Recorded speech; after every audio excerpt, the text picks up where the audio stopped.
Reaching all students is the most important part of teaching, especially in a major content area like language arts. When students need extra help, teachers should be able to teach in a different way that will help students achieve success. Using instructional strategies will increase the likelihood that students will acquire the knowledge they need to be successful in the classroom. If all learners are to benefit from instruction, teachers must differentiate it.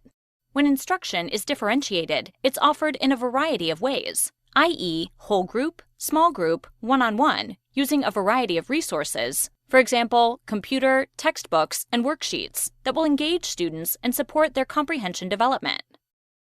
Predicting is a strategy that's used during the reading of a text. When students make predictions, they guess what will happen next in the story. For example, in the story of the three pigs, the wolf visits each of the pigs in an attempt to get into their homes.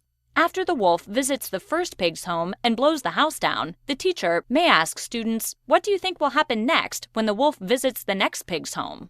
The teacher is asking the students to make a prediction. As the students continue to read, they will find out whether their prediction was correct.